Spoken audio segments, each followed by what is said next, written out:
ક્યારે એવું વિચાર્યું છે કે આપણી અમુક આદતો કે આપણો દેખાવ આપણા ઘરના લોકો સાથે આટલો બધો કેમ મળતો આવે છે અને છતાં આપણે એમનાથી સાવ અલગ પણ હોઈએ છીએ? તો આજે આપણે વારસા અને આપણા વ્યક્તિત્વના આ જે રસપ્રદ મિશ્રણ છે ને એને જ સમજવાના છીએ. ચાલો તો શરૂ કરીએ. આવું તો આપણે બધાએ ક્યારેક ને ક્યારેક સાંભળ્યું જ હશે, ખરું ને? કે ભાઈ, આની આંખો તો એની મમ્મી પર ગઈ છે, અથવા આ તો એના પપ્પાની જેમ જ હસે છે. આ જે નાની નાની સરખામણીઓ છે એ જ આપણને આપણા મૂળિયા સાથે જોડી રાખે છે. અને બસ આ જ વાત આપણને આજની પહેલી વાર્તા તરફ દોરી જાય છે. તો વાત છે આયુષીની, અને એની એક બહુ જ સામાન્ય આદતની, જે હતી છીંક ખાવાની રીત, અને કેવી રીતે આ આદત એના પરિવાર માટે એક ઓળખ બની ગઈ. વિચારો તો ખરા, આયુષીની છીંકનો અવાજ એના પપ્પાની છીંક સાથે એટલો બધો મળતો આવતો હતો કે એની મમ્મી તરત જ ઓળખી જતી. આના પરથી એવું સમજાય કે સાવ નાની નાની આદતો પણ પેઢી દર પેઢી વારસામાં ઉતરી આવતી હોય છે. તો જુઓ, આના પરથી એક વાત તો સ્પષ્ટ છે કે શારીરિક લક્ષણો જેમ કે આંખનો રંગ હોય કે વાળનો પ્રકાર, અને ક્યારેક આવી નાની મોટી આદતો પણ આપણને વારસામાં મળતી હોય છે. તો હવે વિચારવા જેવું એ છે કે આપણામાં એવી કઈ ખાસ આદત કે લક્ષણ છે જે આપણા પરિવારના કોઈ સભ્ય જેવું હોય? પણ અહીંયા એક રસપ્રદ વળાંક છે. એવું બિલકુલ જરૂરી નથી કે વારસો હંમેશા સીધો માતા-પિતા પાસેથી જ મળે. ચાલો નીલમનું ઉદાહરણ લઈએ. એના વાળ એની મમ્મી જેવા નથી, પણ એની નાની જેવા છે.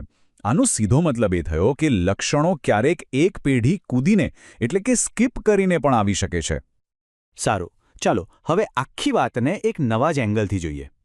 વિચારો કે જો બે વ્યક્તિઓને બિલકુલ એક સરખા વારસાગત લક્ષણો મળ્યા હોય, તો શું થાય? શું એ લોકો બધી જ રીતે સરખા હોય? તો મળો મીના અને મમતાને, બંને જોડિયા બહેનો. એટલી બધી સરખી દેખાતી હતી કે નાનપણમાં તો એમના મામા પણ એમને ઓળખવામાં થાપ ખાઈ જતા. પણ જેમ જેમ બંને મોટી થતી ગઈ એમ એમની વચ્ચેનો જે તફાવત હતો ને, એ એકદમ સ્પષ્ટ થતો ગયો. અને આ જ સૌથી રસપ્રદ વાત છે. ભલે બંનેને વારસો એક સરખો મળ્યો, પણ બંનેનો ઉછેર સાવ અલગ અલગ માહોલમાં થયો. એક તરફ મીના પુણેમાં સંગીતમય વાતાવરણમાં મોટી થઈ, એટલે એ તમિલ અને મરાઠીમાં સરસ ગાય છે. તો બીજી તરફ મમતા ચેન્નઈમાં મોટી થઈ, જ્યાં એના પિતા કરાટે કોચ હતા, એટલે એ કરાટેમાં એક્સપર્ટ બની. આનાથી સ્પષ્ટ થાય છે કે આપણું વાતાવરણ, આપણો ઉછેર આપણી આવડતને ઘડવામાં કેટલો મોટો ભાગ ભજવે છે. બસ આને જ કહેવાય શીખેલું વર્તન. એટલે કે એવી બાબતો જેની સાથે આપણે જન્મતા નથી, પણ આપણી આસપાસના વાતાવરણ અને અનુભવોમાંથી શીખીએ છીએ. જેમ કે કોઈ ભાષા બોલવી, સંગીત શીખવું કે પછી કોઈ રમત રમવી. આ બધું જન્મજાત નથી હોતું.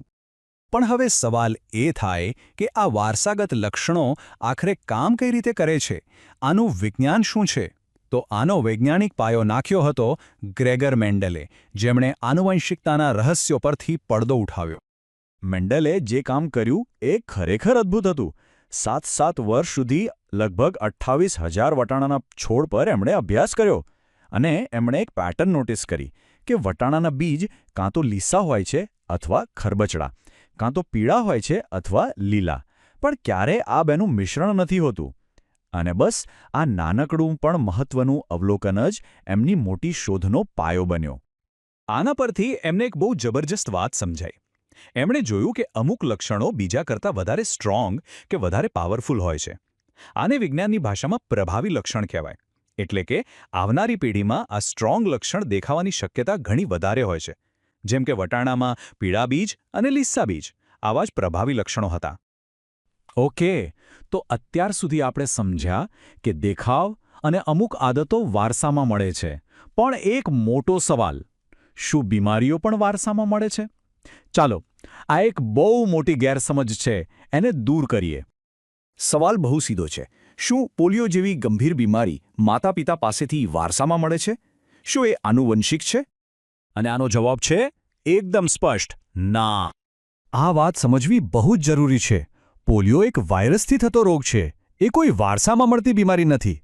એ માતા પિતા પાસેથી બાળકોમાં નથી આવતી. આ જ મુખ્ય તફાવત છે વારસાગત લક્ષણો અને વાયરસથી ફેલાતા ચેપી રોગો વચ્ચે. તો આ આખી ચર્ચાનો સાર શું નીકળ્યો? સાર એ છે કે આપણે જે પણ છીએ એ બે વસ્તુઓનું મિશ્રણ છે. એક, જે આપણને આપણા પરિવાર પાસેથી વારસામાં મળ્યું છે, અને બીજું, જે આપણને આપણા વાતાવરણ અને અનુભવોમાંથી મળ્યું છે. ચાલો એક મજાની એક્ટિવિટી કરીએ. આ સ્ક્રીન પર દેખાતી કેટલીક વસ્તુઓ કરવાનો પ્રયત્ન કરી શકાય, જેમ કે દાંતને અડ્યા વગર જીભ વાળી શકાય છે કે પછી કાનને અડ્યા વગર હલાવી શકાય છે. તમને જાણીને નવાઈ લાગશે કે આમાંથી અમુક વસ્તુઓ કરવાની જે ક્ષમતા છે ને એ પણ વારસાગત હોઈ શકે છે. પરિવાર સાથે આ ચેલેન્જ કરીને જોવામાં બહુ મજા આવશે. અને આ એક વાક્ય આખી વાતને બરાબર સમજાવી દે છે. કેટલાક લક્ષણો અને ટેવો આપણને પરિવારમાંથી મળે છે, જ્યારે કેટલીક કુશળતા આપણે આપણી પરિસ્થિતિઓમાંથી, આપણા અનુભવોમાંથી શીખીએ છીએ. બસ આપણી ઓળખ આ બે વસ્તુઓનું જ એક અદ્ભુત મિશ્રણ છે. એટલે હવે પછી જ્યારે કોઈ કહે કે આની આંખો તો એની મમ્મી જેવી છે, ત્યારે એ યાદ રાખવું.